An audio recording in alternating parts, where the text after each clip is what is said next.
Hi all welcome back to my YouTube channel.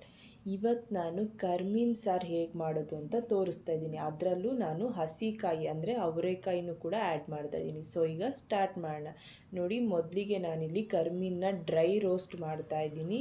ಇದೊಂದು 2-3 ನಿಮಿಷ fry ಮಾಡಿದ್ರೆ ಸಾಕು. ಸೊ ಇದನ್ನು ಆರಕ್ಕಿಡೋಣ ಸೈಡಲ್ಲಿ. ಅಷ್ಟರೊಳಗೆ ನಾವೊಂದು ಕುಕ್ಕರ್ಗೆ ಸ್ವಲ್ಪ ಅವರೆಕಾಯಿ ಎಳೆಯೋದು, ಹಾಗೆ ಸ್ವಲ್ಪ ಉಪ್ಪು, ನೀರು, ಹಾಗೆ ಒಂದು ದೊಡ್ಡ ಸೈಜ್ ಟೊಮೊಟೊನ ಹಾಕಿ ಒಂದು ವಿಷಲ್ ಕೂಗಿಸ್ಕೊತೀನಿ.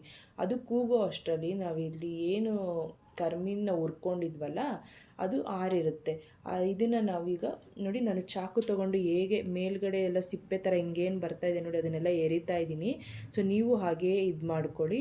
ಹಾಗೆ ಯಾರಿಗೆ ಮುಂದೆ ಅದು ತಲೆ ಇರುತ್ತಲ್ಲ ಕರ್ಮೀನ್ದು ಫಿಶ್ದು, ಅದು ಬೇಡ ಅಂದರೆ ಕಟ್ ಮಾಡ್ಬೋದು, ಇಲ್ಲ ಅಂತಂದರೆ ನೀವು ಹಾಗೇನೂ ತಿನ್ಬೋದು. ಬಟ್ ಮಣ್ಣಿರುತ್ತೆ, ಸೊ ನೋಡಿಕೊಂಡು ಚೆನ್ನಾಗಿ ವಾಶ್ ಮಾಡಿ ಹಾಕ್ಕೊಬೋದು ಸಾಂಬಾರಿಗೆ.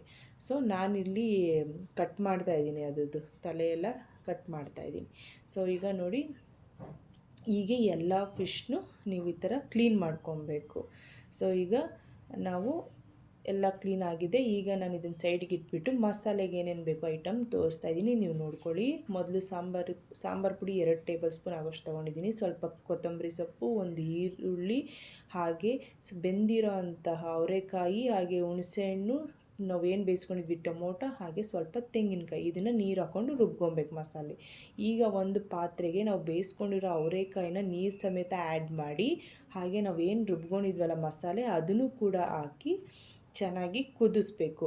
ಹಾಗೆ ನೀರು ಕನ್ಸಿಸ್ಟೆನ್ಸಿ ನೋಡ್ಕೊಂಡು ನೀವು ಆ್ಯಡ್ ಮಾಡ್ಕೊಳ್ಳಿ. ಸಾಂಬಾರು ನಿಮಗೆ ಎಷ್ಟು ಬೇಕೋ ಅಷ್ಟು, ಹಾಗೆ ನಿಮಗೆ ತೆಳ್ಳಗೆ ಬೇಕೋ ಗಟ್ಟಿಗೆ ಬೇಕೋ ಅದು ನೀವು ನೋಡಿಕೊಂಡು ಮಾಡ್ಕೊಳ್ಳಿ.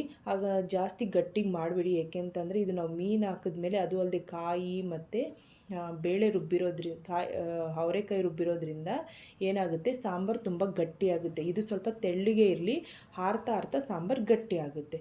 ಸೊ ಈಗ ನೋಡಿ, ತುಂಬ ಚೆನ್ನಾಗಿ ಕುದ್ದಿದೆ.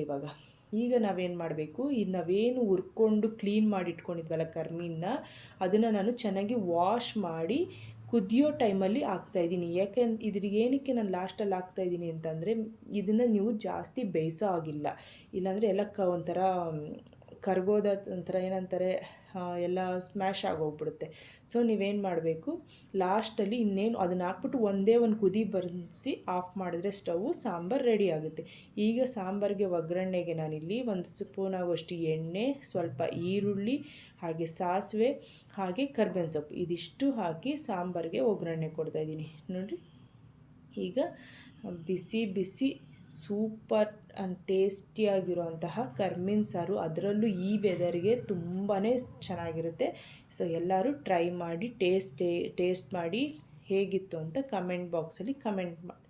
ಹಾಗೆ ನೀವು ಮನಸ್ಸಿಟ್ಟು ಮಾಡಿ ಅಡುಗೆ ತುಂಬ ಚೆನ್ನಾಗಿ ಬರುತ್ತೆ. Thank you.